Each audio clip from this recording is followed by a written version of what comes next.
Aunty Sidi, ẹ jọ kí lè bá ṣe báyìí sí. Torí wọ́n sọ fún mi sí wọ́n lè fẹ́ kọrin. Ṣé bọ́ mọ̀dẹ̀ lè máa ń ṣe, yẹ́ tó ti ń kọrin báyìí. Ní bá kọrin bó ni wọ́n ṣe fún yín lówó tí wọ́n fún yín. Mo fẹ́ rí course ni. Orin ni mo kọ́ sí láàárọ̀. Ó tẹ̀sán gan-an bẹ́ mi. Ṣé ti ìyá àtàlàṣà ẹ má stress mi o. Mọ̀lá ìsì ẹ̀wọ̀n òye, ẹ̀wọ̀n ìsì ẹ̀. Wọ́n mọ̀ mọ́rin kọ gan ní tí mo kọ́ sí láàárọ̀ ọjọ́ mi. Mo ti wá ṣèlérí pé ìjọba ẹ̀dẹ̀ mi ní rìlíìsì orin. Whiskey the one ta ń dúró ní reception o. Ẹ má waste time mi o. 30 minutes o. Let's go. Get to ìyá àtàlàṣà. Okay. Ẹ fún mi beat. Yeah, fún mi beat báwo.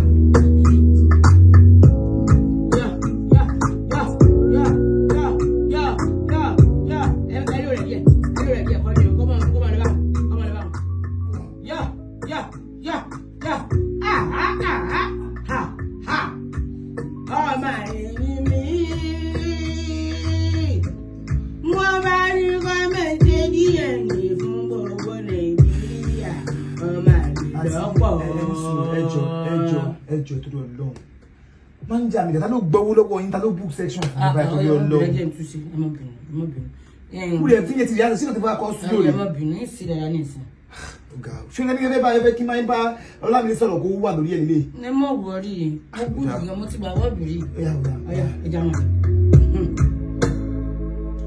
Ọlámi tí ọmọ àlè nífẹ̀ẹ́ ọmọ àlè Kúnlé ọmọ àlè Ọlá ọmọ àlè Sànúsí ọmọ àlè Ngozi ọmọ àlè Síbùsọ̀ ọmọ àlè Pòdùsà gan ọmọ àlè èmi gan ọmọ àlè ní mí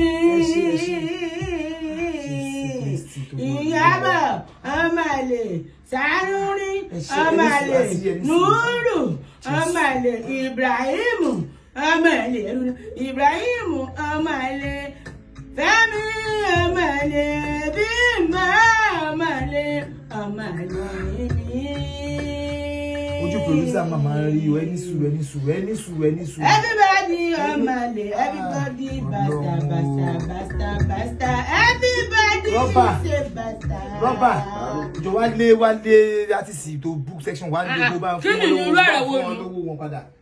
Owó tí mo sọ fún yín wọ́n kílẹ̀ sórí tí mo kọ́ lè ṣe kìí sórí ni. Ọ́bíṣì lè ń kọ́.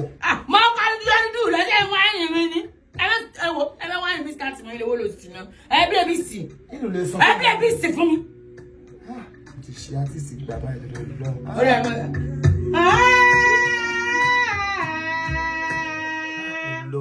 Producer ọmọdé, bíìtì ọmọdé, sáàdì ọmọdé ní mi. Ẹjọ́ ẹ ti transfer owó yín padà fún mi. Ẹjọ́ tó lọ mí ìfẹ́ tí ń stress mi. Whiskey wà ṣẹ̀ṣẹ̀ tó ń dúró. Ẹ pàkà nọ́mbà ẹ pé ó pè yín kí n bá ń ṣe owó yín padà. Nǹkan tẹ́ ń kọ yóò lè blow now.